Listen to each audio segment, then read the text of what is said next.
चालाक मंकी ने भेड़िए को बनाया बेवकूफ।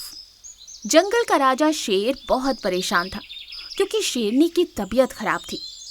वैद्य जी, शेरनी पर कोई भी दवाई असर क्यों नहीं कर रही? महाराज, अब एक आखिरी इलाज है जो मुझे करना है। तो देरी क्यों, जल्दी करो। महाराज, इसके लिए मुझे कटहल की आवश्यकता है। आप जल्द से जल्द कटहल का इंतजाम कीजिए। इतनी जल्दी मैं कटहल का इंतजाम कैसे करूं? हमारे जंगल में कटहल मिलना मुश्किल है। ये सुनकर शेर का मंत्री भेड़िया कहता है, महाराज, इसका एक उपाय मेरे पास है। क्या है, जल्दी बताओ। महाराज, अगर हम जंगल में ये ऐलान कर दें कि जो कोई भी शेरनी के लिए कटहल लाएगा उसे एक अच्छा इनाम मिलेगा, तो शाम तक कोई ना कोई कटहल लेकर आ जाएगा। अरे वाह भेड़िया, ये उपाय तो बहुत अच्छा है। तुरंत जाकर जंगल में ऐलान कर दो। वहीं दूसरी ओर हाथी और हिरन जंगल में घूम रहे थे। हाथी का पेट खराब था। अरे हिरन, सुबह से मेरा पेट खराब है, क्या करूं, कुछ समझ ही नहीं आ रहा। अरे मैंने तुमसे कितनी बार कहा है अनाप शनाप मत खाया करो, पर तुम सुनते कहाँ हो। हिरन ये बोल ही रहा था कि वहाँ चिंटू नाम का बंदर आता है। अरे ओ मोटी, क्या हुआ, क्यों इतनी परेशान लग रही है? अरे ओ चिंटू, मोटी किसको बुला रहा है? हाँ, तुम्हें ही बुला रहा हूँ, और किसे बुलाऊंगा? अगर इस छिपकली को मोटी कहूँगा तो ये गलत होगा। अरे चिंटू, मुझे बीच में क्यों ला रहा है? मैं छिपकली नहीं, इस जंगल की ब्यूटी क्वीन हूँ। अरे पर मैंने तुम्हें छिपकली थोड़े ही कहा है, तुम खुद ही बीच में आ गई। मुझे पता है तू मेरी ब्यूटी को देखकर जलता है। तो क्या ये पूरा जंगल ही मेरी ब्यूटी को देखकर जलता है? हाँ। हिरन ये बोल ही रही थी कि तभी हाथी एक बड़ी सी पाद मार देता है। आह, कितना सुकून, ऐसा लग रहा है जैसे मैं हवा में उड़ रही हूँ।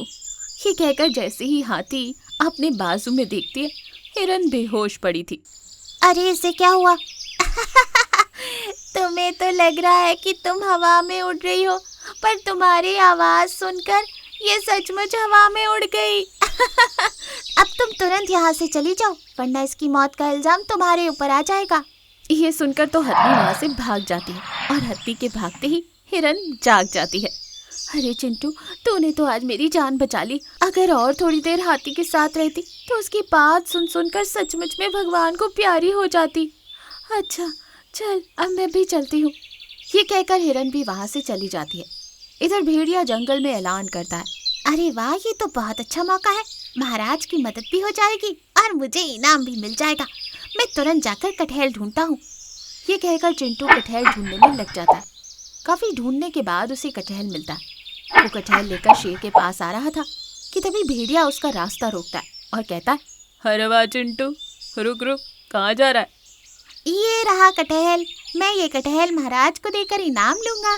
सुन चिंटू, अगर तुझे इनाम चाहिए तो सिर्फ एक शर्त पर मिलेगा। कैसी शर्त? तुझे इनाम में महाराज जो भी देंगे उसमें से आधा हिस्सा मुझे देना होगा, नहीं तो तेरी खैर नहीं। बता, शर्त मंजूर है कि नहीं?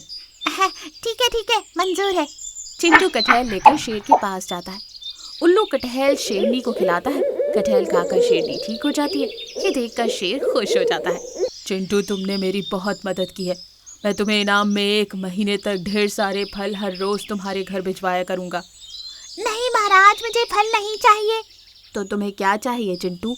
अगर इनाम में कुछ देना ही है तो रोज 10 कोड़े 1 महीने तक दीजिए। कहीं तुम पागल तो नहीं हो गए? नहीं महाराज, कटहल को ढूंढने में भेड़िए ने मेरी बहुत मदद की, इसीलिए मेरे इनाम में से आधा हिस्सा भेड़िए को भी मिलना चाहिए। शेर चिंटू की सारी बात समझ गया। उसने भेड़िए को बुलाया। भेड़िए, शेरनी के ठीक होने में सबसे बड़ा हाथ तुम्हारा है, इसलिए मैं जो इनाम चिंटू को दे रहा हूँ वही इनाम तुम्हें भी देना चाहिए। ये सुनकर भेड़िया बहुत खुश होता है। महाराज, आपका तो बड़प्पन है ये। शेर अपने सिपाहियों को बुलाता है। शेर के सिपाही भेड़िए को एक पेड़ से बांध देते हैं और रोज 10 कोड़े मारने लगते हैं। कोड़े खाकर भेड़िए की अकल अब ठिकाने आ चुकी थी।